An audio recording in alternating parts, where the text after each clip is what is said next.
And hey guys, I'm here to talk about everything I've seen in the update 28 first preview or first beta or first Brawler for Lord of the Rings Online and War of the Three Peaks. So everything that I've experienced in this update ever since transferring my character all the way over here, I will talk about and break down for you guys my full initial thoughts. So I first want to start off on how much this update is worth. $20 is the minimum price, $60 is the mid-range price, and $100 is the full-blown price if you want to go max it out. You cannot pre-order this. You have to wait until launch day to buy it. It will not be available in the Lotra store, and it will not be available if you are VIP. So even if you are VIP, you have to spend only $20 to complete this content. Now, looking forward, let's talk about the content that we're getting that we have seen so far. I will go down to the meat of the aspect, and I'm going to talk about the raid. The raid is a 2-boss raid. First boss fight is a troll fight. The second boss fight is a mounted warg. And on phase 2, you fight the warg himself. And that is it. So you basically get a troll boss fight and a warg boss fight. I have completed the raid on tier 2. The raid is pretty simple and easy. Not that many mechanics. Nothing that you can't really quickly understand. So raid difficulty is very, very easy and relaxed. Even though they have changed all of the tier 1, tier 2, tier 3, tier 4, and tier 5 difficult settings. Tier 1 is now story mode, tier 2 is now like tier 1, tier 3 is now like tier 2, and so on. Saying that, I have not done anything past tier 2, and I find it really interesting that that they're doing that, because tier 1 was actually easy even on live. But I guess they really want to get it in for new players that have reached out and started playing Lord of the Rings Online, which is really interesting. So I guess if you're a new player and you barely hit level cap and you want to see the new raid, you can go in there on tier 1 on easy mode with maybe even 6 people. You don't even need a full raid. Tier 1 is really simple and easy, and half the mechanics are missing from tier 1 than tier 2. So that's pretty confident for SSG to allow new players to actually get the experience of raiding. But they're not going to get the full experience of the hardcore raiding if you go into the tier 1 story mode. I think new players are going to find it disappointing on how easy it is. I mean, I think they'll be intrigued the first time they go into it, but after that, going into it again on story mode on tier 1 is not going to be something that players are going to rush into and keep farming. So I think tier 1 is going to be just for introduction as story mode, as it's supposed to be called. We haven't tested out tier 5, tier 4. That's going to be coming out a couple of weeks later after the update gets released. Okay, we're going to be getting inflation on stats from Rem all the way up to now this raid, so stats are going to go higher. So people already have their stats capped out as it is on live, and they're going to be able to cap out more stats that they never thought that they needed to cap out, or they're going to be able to get more stats and more morale, which is going to be the basic thing kind of in this raid. You're going to be getting a lot more morale. So moving on from the raid, it's a 2-boss raid. Kind of underwhelming. I didn't really see too much potential. I think the best raid that Lord of the Rings Online ever had was Throne of the Jet Tier, OST Dunhoth, and of course Tower of Orthanc, which is Isengard. But this raid is really one of the worst. I will equal it to the Turtle raid in Moria. Okay, moving on. There's going to be a 6-man releasing that we have not been able to preview or check on beta because it has not been released on beta. I have found, I think, where the 6-man's location is, which is in a different video. At the end of this video, I will link my playlist. You guys can check out all the content and give it a look. Now, when talking about the zone is very small. Let's open up the map. This is the zone. Not many areas you can't climb the mountains. So this is a mountain that you can't climb. This is a mountain that you can't climb. This is a mountain that you can't climb. These are mountains that you can't climb or even enter. And you can't even climb this.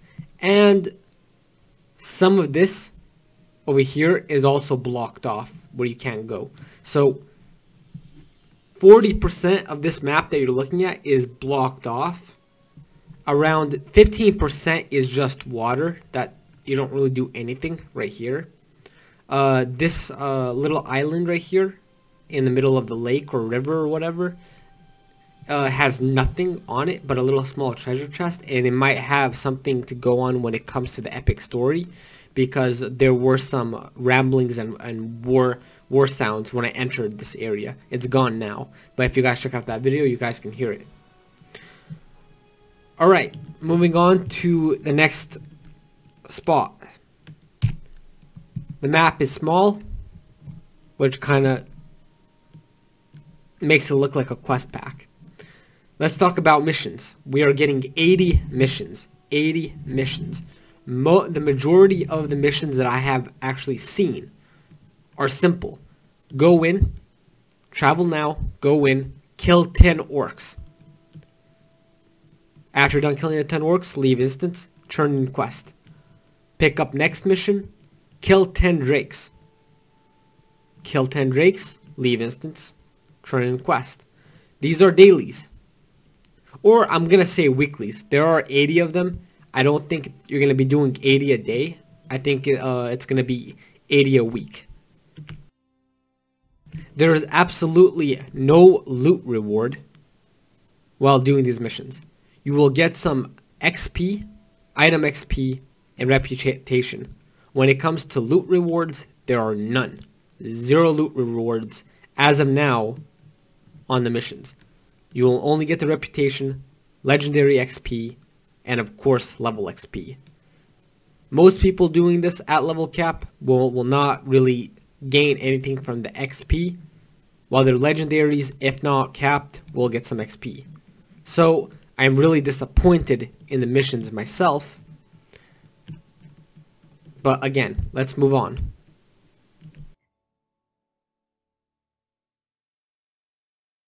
I have checked out some world quests that you can pick up that are not part of the main epic storyline, and they just like every other world quest and every other quest pack instance, quest pack expansion that we have gotten, all the way from Trollshaw's North Downs all the way to Iron Hills and now War of the Three Peaks, are the same.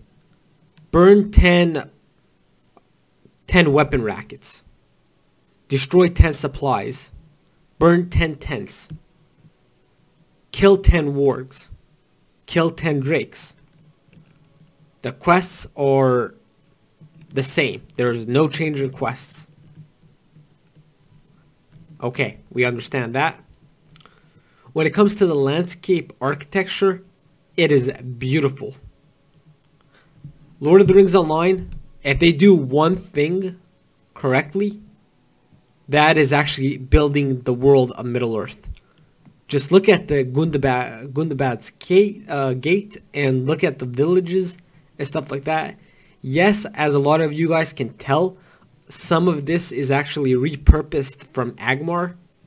Mostly down here on the left side, a lot of these buildings right here are from Agmar. So they did a lot of copy pasting when they were actually creating this.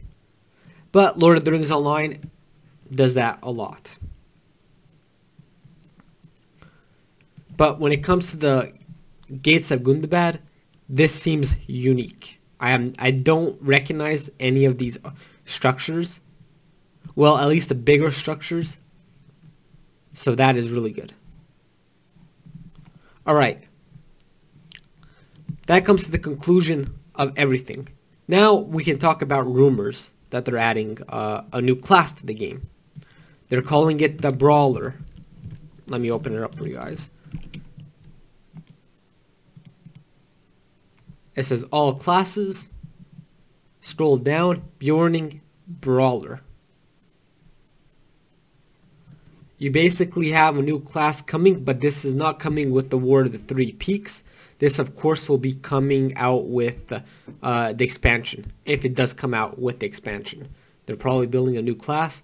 What do I expect from the Brawler class? It's going to be using its fists, and you're going to be punching things to kill them. Interesting enough. I will check that out when it comes out, but we really had nothing else to go on but this. So it's a spoiler leak that there's a new class. That's kind of interesting, but it's not coming with War of the Three Peaks, so let's move on. Now my final judgment of this expansion, this mini expansion that they're calling. I'm not going to sugarcoat it. This is a quest pack. This is not an expansion.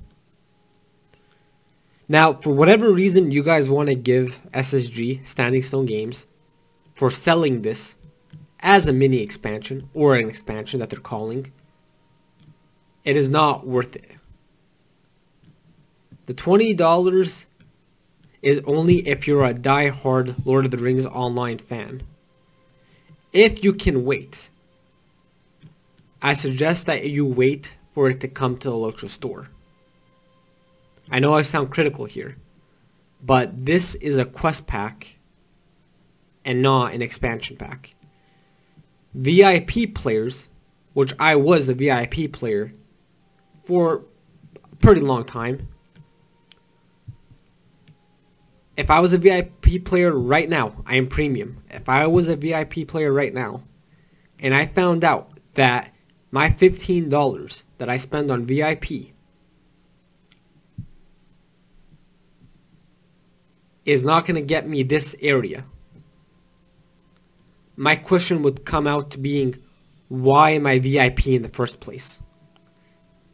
Because the verdict has been given. My judgment is sound. This is a quest pack. There is nothing new really coming to this area. A 2-boss raid that is in a very small arena. You guys can check that out at the end of the video. And a 6-man that we have not yet to see. And judging by the 12-man, it is really underwhelming. The area is so small that if you actually look right now, you can see it from right here. This is exactly where the raid starts and ends. See how it's boxed off right here? That's it. That's the raid. You fight 2 bosses right here in this area. And it's over. Underwhelming content. The raid is not good enough. It's not. 2 bosses is not good enough for a raid. The raiders of Lord of the Rings Online's community deserve better. PvP or PvMP are not getting anything this update. So I don't even have anything to talk about. They're just not getting anything. So if you play creep side and you love creeps and you like to play in the moors in Osgiliath, you are getting nothing this update. For free players, for the free peoples and Middle Earth players that want to go to the moors, you guys are getting nothing. So my verdict is, this is a quest pack, not an expansion. Let's not sugarcoat it.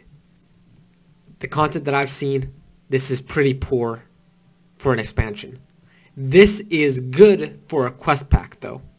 If they labeled this free to VIP players, I would be giving this a 10 out of 10 for a quest pack.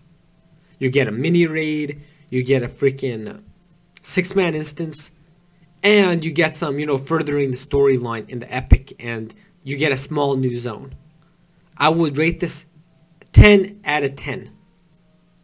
But right now, as a mini expansion, which you can't really call an expansion, compared to other MMOs, compared to even older Lotro expansions, even Mirkwood, as an expansion, was bigger than this.